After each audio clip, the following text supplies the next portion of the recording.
All right, there's the old man here. It's been a while. We're gonna get back into your daily fill by Phil Robinson.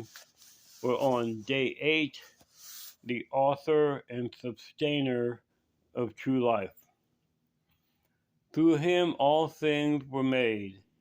Without him nothing was made that had been made.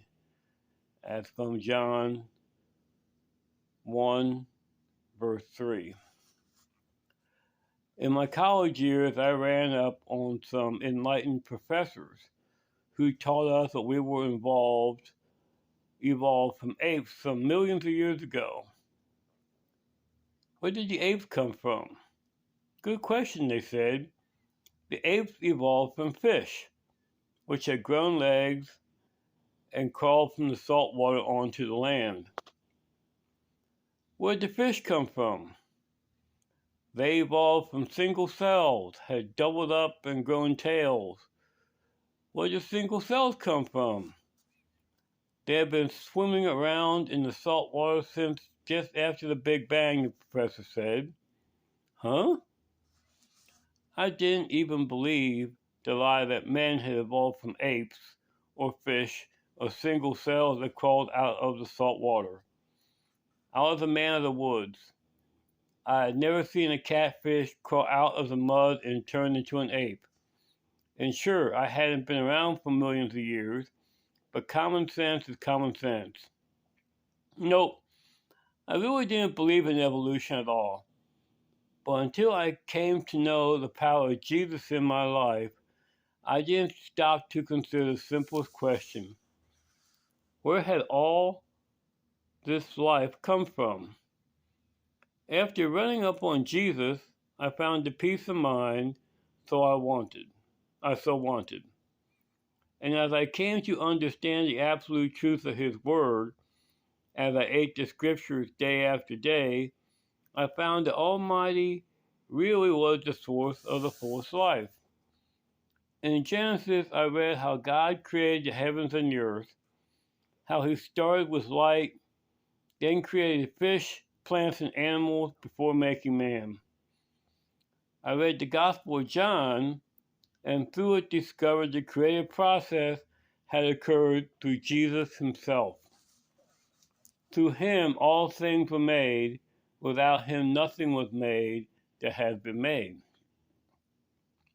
John wrote, John 1, 3, I read the words of Paul to the Colossians. 2. Read how in him all things were created, things in heaven and on earth, visible and invisible.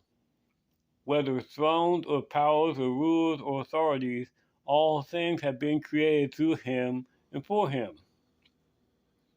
Not only had Christ been creating the agent of all life, he also come to bring life where the enemy of our souls had tried to bring death. Jesus put it plainly in the book of John. The thief comes only to steal and kill and destroy. I have come that they may have life and have it full. He didn't just say it though. As the author and sustainer of all life, he backed up his words as he walked among the people. He raised a dead man, Lazarus, to new life.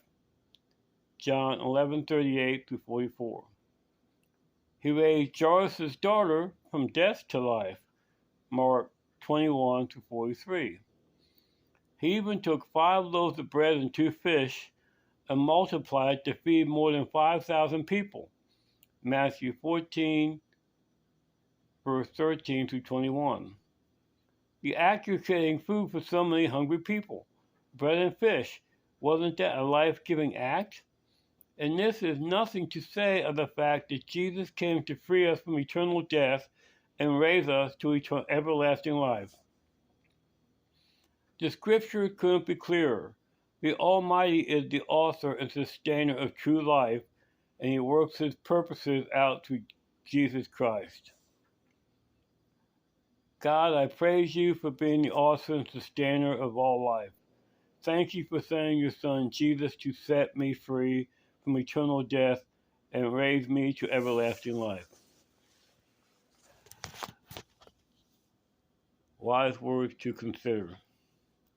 And now we're back from the holidays. Let's get back on track to learn more of His Word.